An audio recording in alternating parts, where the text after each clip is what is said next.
নমস্কাৰ 24 লাইভ চাই থকাৰ বাবে ধন্যবাদ আৰু লৈ আহিছোঁ এই মুহূৰ্তৰ অন্যটা খবৰ আজিৰ ট্ৰেডিঙৰ কেলেংকাৰীৰ অভিযুক্তসকলৰ জামিনৰ ৰায়দান প্ৰক্ৰিয়া দিয়া হ'ব ইতিমধ্যে গুৱাহাটী উচ্চ ন্যায়ালয়ে আজি দিব ৰায়দান সুমি বিশাল সহ 8 অভিযুক্তৰ আজি ৰায়দান প্ৰক্ৰিয়া দিয়া হ'ব ইয়াৰ পূৰ্বেও যেহেতু তেওঁলোকে জামিনৰ বাবে আবেদন জনাইছিল আৰু কেইবাজনো অভিযুক্তৰ সেই জামিন নাকচ কৰা হৈছিল আৰু আজিৰ দিনটোত গুৱাহাটী উচ্চ ন্যায়ালয়ে কেনেধৰণৰ ৰায়দান দিব অভিযুক্ত কেইজনৰ বিৰুদ্ধে আমি জনাম এই মুহূৰ্তত সবিশেষ আমি জনাইছো এই মুহূৰ্তত এটা গুৰুত্বপূৰ্ণ খবৰ আজি গুৱাহাটী উচ্চ ন্যায়ালয়ে দিব জামিনৰ ৰায়দান প্ৰক্ৰিয়া দিয়া হ'ব আজি গুৱাহাটী উচ্চ ন্যায়ালয়ৰ তৰফৰ পৰা ট্ৰেডিং কেলেংকাৰীৰ সন্দৰ্ভত কেইবাজনো অভিযুক্তৰ শুনানিৰ ৰায়দান হ'ব আজি শুনানিৰ ৰায়দান প্ৰক্ৰিয়া আৰম্ভ হ'ব কেইবাজনো অভিযুক্তৰ ইয়াৰ পূৰ্বে সম্পন্ন হৈছিল কেইবাজনো অভিযুক্তৰ জামিনৰ শুনানি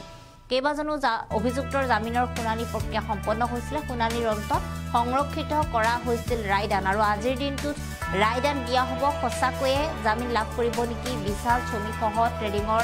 আন যিসকল কেলেংকাৰী আছিল যিসকলে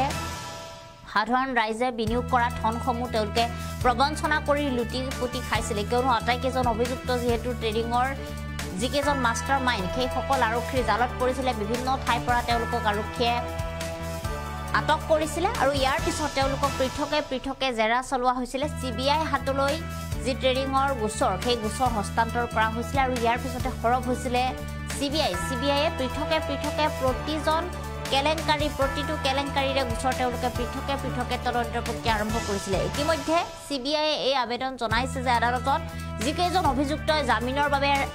আবেদন জনাইছিল সেই কেইজন অভিযুক্ত যাতে জামিন নাপায় কিয়নো তেওঁলোকে জামিন লাভ কৰাৰ লগে লগে চিবিআইয়ে যি ইনভেষ্টিগেশ্যন কৰি আছে তেওঁলোকে যি তদন্ত প্ৰক্ৰিয়া আৰম্ভ কৰিছে সেই তদন্ত প্ৰক্ৰিয়াত বাধা আহিব পাৰে কিয়নো তেওঁলোকে নিজৰ যিসমূহ এভিডেন্স থাকিব পাৰে বা তেওঁলোকৰ বাবে যিসকলে যিসমূহ তেওঁলোকে অপৰাধ কৰিছিলে সেই অপৰাধসমূহ তেওঁলোকে নোহোৱা কৰিব পাৰে বা আন লোকসকলক প্ৰভাৱিত কৰি তেওঁলোকে যিসমূহ কেলেংকাৰী সংঘটিত কৰিছে সেই কেলেংকাৰীসমূহ নোহোৱা কৰিব পাৰে এনেধৰণৰ বিভিন্ন কথাৰ বাবে চিবিআইৰ তৰফৰ পৰা আদালতত এই আবেদন জনোৱা হৈছে যে যিকেইজন অভিযুক্ত ট্ৰেডিঙৰ কেলেংকাৰীৰ অভিযুক্ত সেইসকলে যাতে জামিন লাভ নকৰে কিয়নো জামিন লাভ কৰাৰ পিছতে চিবিআইয়ে যি তদন্তৰ প্ৰক্ৰিয়া চিবিআই ইনভেষ্টিগেশ্যনত সমস্যাৰ সন্মুখীন হ'ব পাৰে বা তেওঁলোকে যেনেধৰণে তদন্ত প্ৰক্ৰিয়া আগবঢ়াই নিব বিচাৰিছে তেনেধৰণে তদন্ত প্ৰক্ৰিয়া আগুৱাই নিব নোৱাৰিবও পাৰে কিন্তু ইয়াৰ পিছতে তাৰ সমান্তৰালকৈ যিহেতু যিকেইজন অভিযুক্ত আছিলে সেইকেইজন অভিযুক্তৰ পৃথকে তেওঁলোকে জামিনৰ বাবে আবেদন কৰা দেখিবলৈ পোৱা গৈছিলে আমি যদি সুমি বৰাৰ কথা কওঁ বিশালৰ কথা কওঁ তাৰ্কিক বৰাৰ কথা কওঁ আটাইকেইজন যিহেতু ট্ৰেডিঙৰ অভিযুক্ত আৰু আটাইকেইজনে যিসমূহ কেলেংকাৰী সংঘটিত কৰিছিলে তেওঁলোকৰ বিৰুদ্ধে বহু ব্যক্তিৰ যিসমূহ বিনিয়োগ কৰা ধন আছিলে সেই বিনিয়োগ কৰা ধনসমূহ তেওঁলোকে বিভিন্ন ধৰণে প্ৰবঞ্চনা কৰি তেওঁলোকৰ বিলাসিতাৰ জীৱন যাপন তেওঁলোকে পালন কৰিছিলে ইয়াৰ লগতে আমি ডিবি ষ্টকৰ স্বত্বাধিকাৰী দীপাংকৰ বৰ্মনৰ যদি কথা কওঁ তেনেহ'লে দীপাংকৰ বৰ্মনে কম দিনতে অধিক টকা লাভৱান হোৱাৰ যি সপোন দেখুৱাই সাধাৰণ ৰাইজৰ টকাসমূহ তেওঁলোকে প্ৰবঞ্চনা কৰি লুটি নিছিলে আৰু এই সমগ্ৰ কথা পোহৰলৈ অহাৰ পিছতে তেওঁলোকে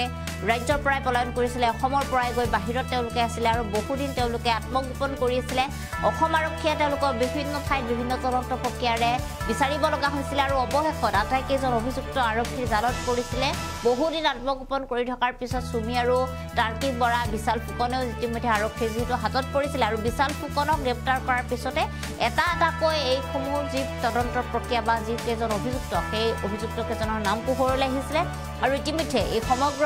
বিষয় সন্দৰ্ভত তদন্ত প্ৰক্ৰিয়া যথেষ্ট আগবাঢ়িছে যদিও তাৰ মাজতে এতিয়া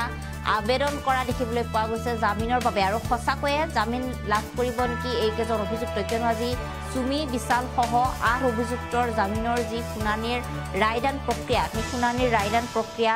দিয়া হ'ব আৰু ইতিমধ্যে ট্ৰেডিঙৰ যি ট্ৰেডিঙৰ কেলেংকাৰী এটা অতিকৈ অপৰাধ এটা ডাঙৰ অপৰাধ আৰু এই অপৰাধ যিকেইজনে সংঘটিত কৰিছে সেই অপৰাধৰ শাস্তি পাবই লাগিব বুলি কৈছিলে ৰাজ্যৰ মুখ্যমন্ত্ৰীগৰাকীয়ে অসম আৰক্ষীৰ সঞ্চালক প্ৰধানে ইতিমধ্যে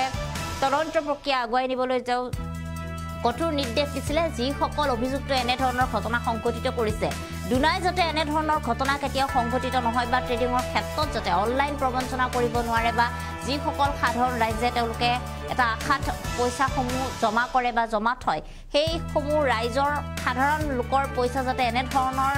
এক প্ৰকাৰ দুষ্ট চক্ৰই সেই টকাসমূহ লুটি পুতি নিব নোৱাৰে তেওঁলোকে যাতে সাধাৰণ ৰাইজৰ অনিষ্ট কৰিব নোৱাৰে তাৰ প্ৰতিও সৰব হৈছিলে আৰু সুমি বিশাল বা দীপাংকৰ বৰ্মনৰ যি ট্ৰেডিঙৰ সমগ্ৰ কাণ্ড এই সমগ্ৰ কাণ্ডৰ ৰাজ্যটোৰ পাৰ লগাই দিয়া পৰিলক্ষিত হৈছিলে আৰু সেই সমগ্ৰ বিষয় সন্দৰ্ভত এতিয়াও তদন্ত চলি আছে বা এতিয়াও তদন্ত প্ৰক্ৰিয়া আগুৱাই লৈ গৈ আছে CBI আৰু ইতিমধ্যে এই সকল অভিযুক্তৰ শাস্তি বহুদিনলৈ হ'ব লাগে বুলি সকলোৱে দাবী কৰিছিল আৰু আজি গুৱাহাটী উচ্চ ন্যায়ালয়ে তাৰ মাজতে জামিনৰ ৰায়দান দিব আৰু সঁচাকৈয়ে এই অভিযুক্তকেইজনে আজি জামিন লাভ কৰিব নেকি তাক লৈ এতিয়া বিভিন্ন ধৰণে চৰ্চা চলা পৰিলক্ষিত হৈছে কিয়নো কিছুদিনৰ পূৰ্বে সম্পন্ন হৈছিলে 8 অভিযুক্তৰ জামিনৰ শুনানিৰ প্ৰক্ৰিয়া আৰু ইতিমধ্যে ৰায়দানৰ প্ৰক্ৰিয়া স্থগিত ৰখা হৈছিলে আজিৰ দিনটোত জামিনৰ ৰায়দানৰ প্ৰক্ৰিয়া সম্পন্ন হ'ব আজি জামিনৰ ৰায়দান দিব গুৱাহাটী উচ্চ ন্যায়ালয় আৰু গুৱাহাটী উচ্চ ন্যায়ালয়ৰ ৰায়দান কি হ'ব এই আটাইকেইজন অভিযুক্তৰ বাবে কেনে ধৰণে তেওঁলোকে ৰায়দান দিব বা ন্যায়ালয়ৰ তৰফৰ পৰা কি ৰায়দান কৰা হ'ব সুমি বৰাৰ বিষয়ে তাৰ্কিক বৰাৰ বিষয়ে বা বিশাল ফুকনৰ বিষয়ে হওক বা ডিবি ষ্টকৰ স্বত্বাধিকাৰী দীপাংকৰ বৰ্মনে হওক এই আটাইকেইজন অভিযুক্তৰ বিৰুদ্ধে কি ৰায়দান দিব সেয়া সময়ত হ'ব লক্ষণীয়